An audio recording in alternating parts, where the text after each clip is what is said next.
cylinder? It's got a back. Oh, f me, dude. All right, what's up? We're back from FD Atlanta. Super fun time. Make sure to subscribe so you can watch for that video. Maybe turn the notifications on wherever that is. Pretty fun event. But now we're about to test the RC. We tuned this last week before we left for FD.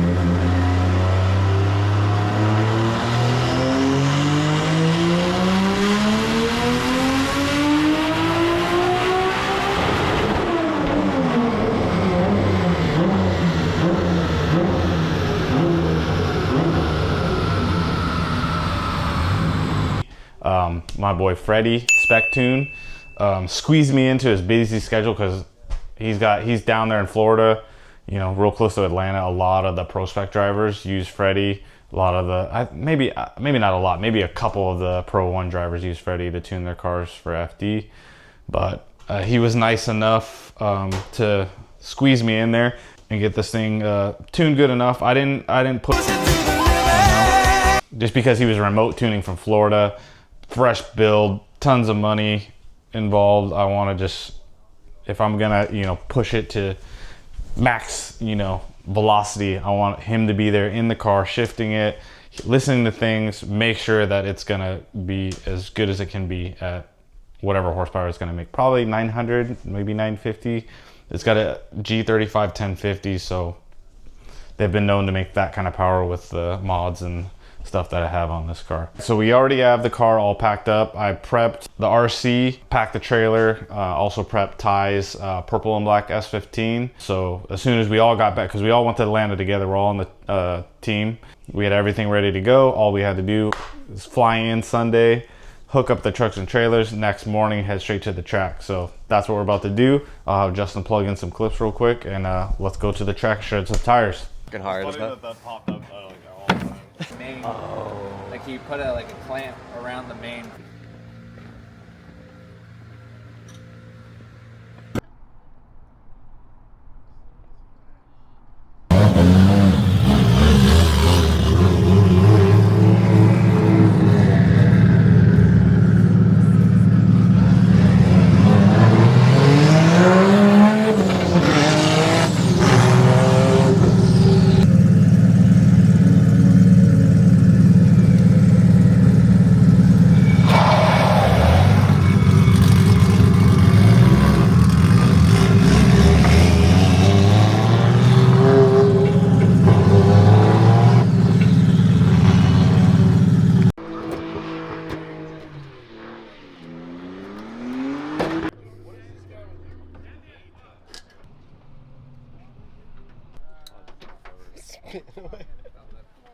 He's got bigger fish to fry.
I'm in danger!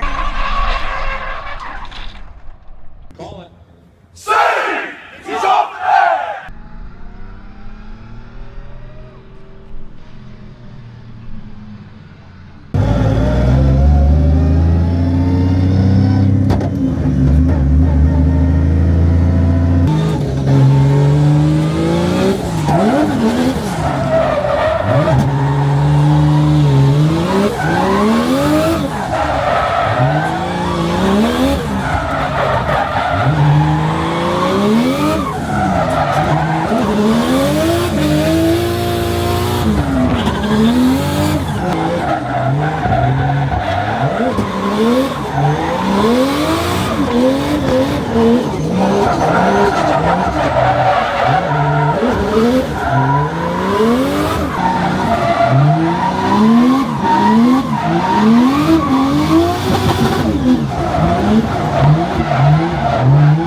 All right, sorry we didn't film very many clips at the track, kind of talking, interacting.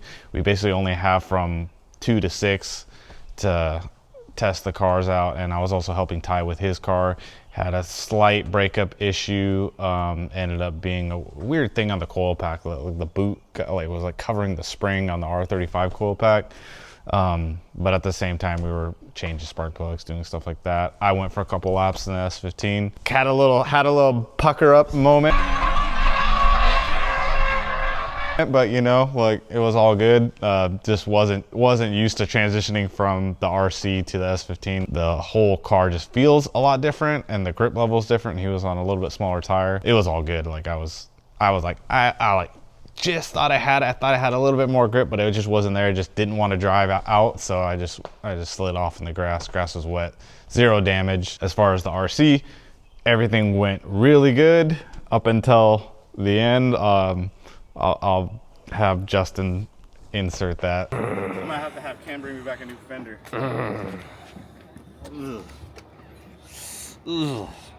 That's not gonna be cheap. It happens to the best of us, huh? Sucks, but you know, everything else was positive. Had no real issues with the car. I didn't have to like jack it up and wrench on it or do anything. I was just, you know, messing a little bit with the drive-by-wire. It kind of like was not catching itself when I was lifting off the throttle and stalling out a little bit. So I was just touching up that a little bit. I'm capable of doing that, but I didn't mess with any of Freddie's tune work, so don't have to worry about the car blowing up. But beside that, everything was good. I really like how the car handles. I want to probably add some more camber in the front.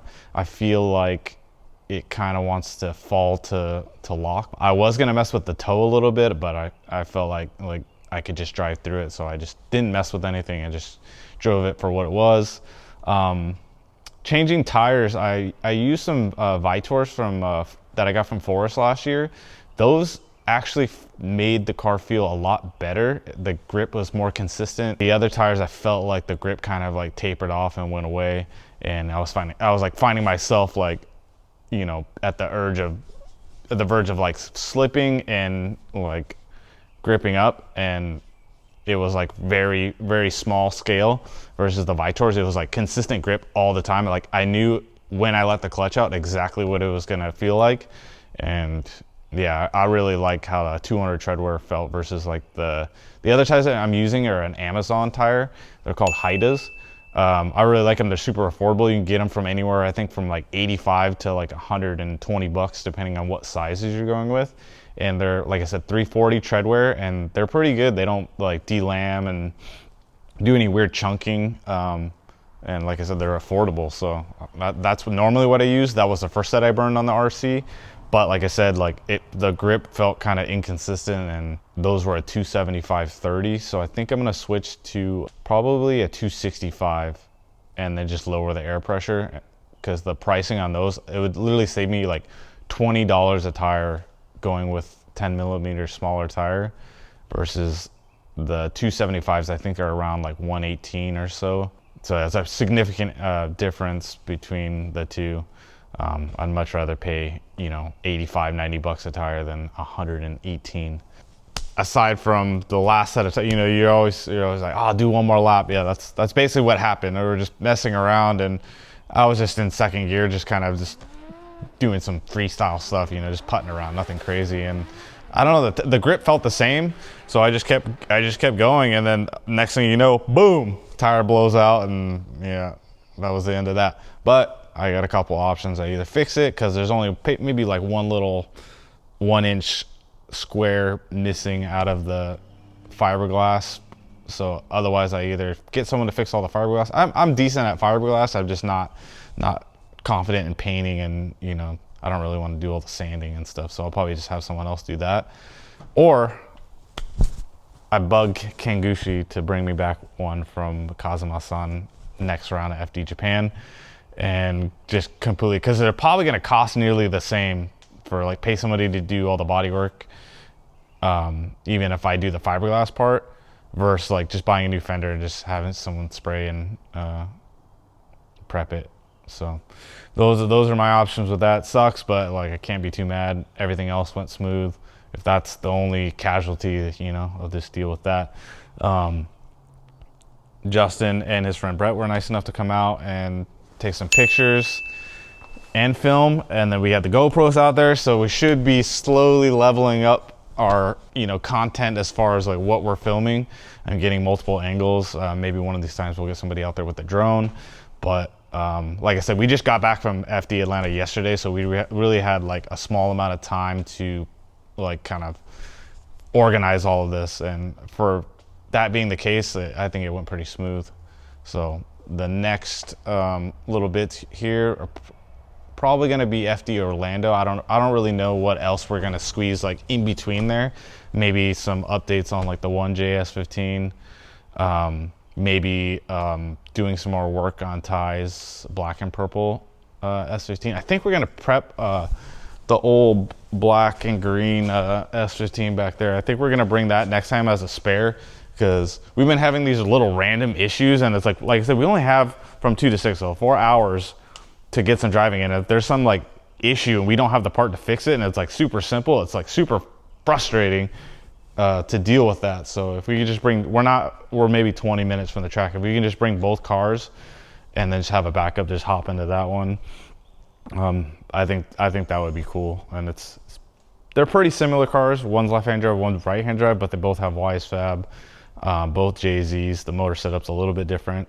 One car does have a Samsonus and the other one has a BMW ZF, but we might be fixing that here soon. So I think that's going to be future plans. As you can see, Ty's got himself aluminum trailer that he tows behind the Raptor. I have a 10-foot longer enclosed trailer for my RC, and then we have a 49-foot gooseneck. So we could bring that. I made the great choice of lifting my truck, so it doesn't really like the gooseneck too much. But you know, I don't know. Maybe we'll get another truck. Ty's been talking about getting another diesel truck. Or like I just really haven't tried towing the gooseneck. I've pulled it forward and stuff to get a car out and put a car back in, but I haven't tried lowering the actual receiver on the gooseneck to see if I can get it pretty level, because basically what's happening right now is the truck is like up here and the trailer's at this height, and then as soon as you lift it up to hook it up, it's like at this angle. So if I can just drop the receiver down and get the trailer a little bit more flat, it might be okay to tow with my truck. Or, you know, we just get a truck just for towing, which kind of sucks, you know, it's to start spiraling. Oh, let me just buy this, let me just buy this. You know, like next thing you know, you're like poor. But yeah, so all was pretty well, can't complain. Just make sure you stay tuned. All right, we'll see you guys in the next one, and make sure to like, comment, subscribe.